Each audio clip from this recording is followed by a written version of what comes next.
आज उपोषणाचा 6वा दिवस आहे आणि आज परिवहन आयुक्तालय येथे भीमनवार साहेबांबरोबर बैठक झाली. जे राज्याचे परिवहन आयुक्त आहे, जे इतके दिवस सुट्टीवरती होते. बैठकीमध्ये साहेबांनी सांगितलं की हा मी सुट्टीवर होतो, मला विषय कळलेला आहे आणि त्याबाबत पुणे, मुंबई आणि नागपूर या तिन्ही RTOंसोबत उद्या दुपारी 12 वाजता त्यांनी आयुक्तालयामध्ये बैठक लावलेली आहे आणि त्या माध्यमातून आम्ही निर्णय त्यांनी आम्हाला कळवलेलं आहे.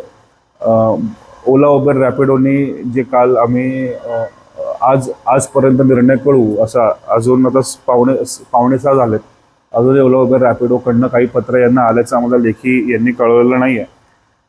आता सहाय्यक आयुक्त आणि आयुक्त दोघंही इथे नाहीत, मंत्रालयात गेलेले आहेत. उद्याच्या बैठकीमध्ये काय होतं ते आम्ही बघू आणि त्या बैठकीनंतर आम्ही पुढचा निर्णय घेऊ.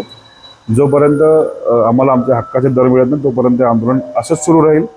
उद्याच्या बैठकीत नाही काही तोडगा निघाला नाही तर आम्हाला आंदोलन करण्याशिवाय पर्याय नाही, कारण की आम्ही समजूतदारपणाची भूमिका घेऊन अनेक वेळा प्रशासनाला आणि लॉ ऑर्डरला सहकार्य करण्यासाठी आम्ही आंदोलन टाळण्याचा प्रयत्न करतो. आंदोलन करणं आमचा अधिकार आहे आणि जर का हे चालढकल करण्याचा प्रयत्न असेल आणि प्रामाणिकपणे जर का हे अधिकारी प्रयत्न करत नसतील तर आम्हाला आंदोलन पुढे नेण्याशिवाय पर्याय राहणार नाही.